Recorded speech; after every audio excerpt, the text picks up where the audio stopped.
நடிகையர் திலகம் சாவித்திரி தயாரித்து இயக்கிய சிவாஜி படம் பிராப்தம். இந்த படத்தில் நடித்ததால் சிவாஜியின் மார்க்கெட் குறைந்தது என்றும் சாவித்திரி ஜெமினிக்குள் கருத்து வேறுபாடு வந்தது என்றும் பல வதந்திகள் அப்போது சொல்லப்பட்டன.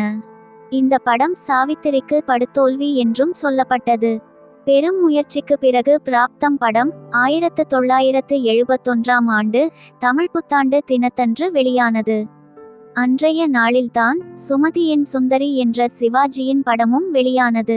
பிராப்தம் படம் வெளியாவதற்கு முன்னரே பாடல்கள் பிரபலமாகிவிட்டன. ஆனாலும் படம் எதிர்பார்த்த அளவில் வெற்றி பெறவில்லை. இந்த படத்திற்காக சாவித்திரி 3 வீடுகளை அடமானமே வைத்திருந்தாராம். இந்த படத்தை எடுக்க வேண்டாம் என ஜெமினி கணேசன் சாவித்திரியுடன் சண்டை போடுவாராம்.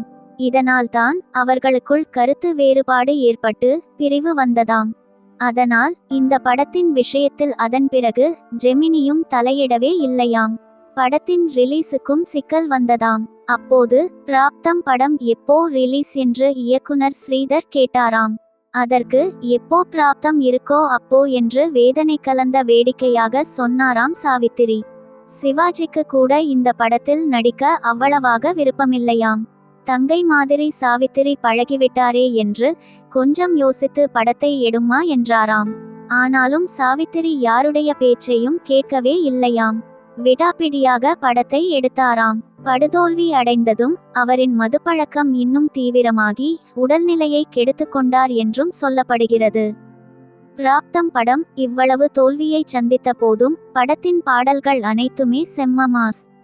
சொந்தம் எப்போதும், இது ரகளை மாதம், சந்தனத்தில் ஆகிய சூப்பர் ஹிட் பாடல்கள் இந்த படத்தில்தான் உள்ளன.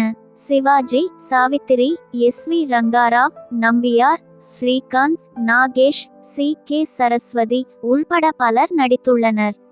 படத்திற்கு மெல்லிசை மன்னர் எம்.எஸ். விஸ்வநாதன் இசையமைத்துள்ளார். தெலுங்கு கதை என்பதால் தமிழில் இந்த படம் எடுபடாமல் போனது என்பது குறிப்பிடத்தக்கது. ஓகே ஃப்ரெண்ட்ஸ், இந்த ஒரு சுவாரஸ்யமான பதிவு உங்களுக்கு பிடித்திருந்தால் உடனே ஒரு லைக் போட்டு சப்ஸ்கிரைப் பண்ணி சப்போர்ட் பண்ணுங்க. நன்றி, வணக்கம்.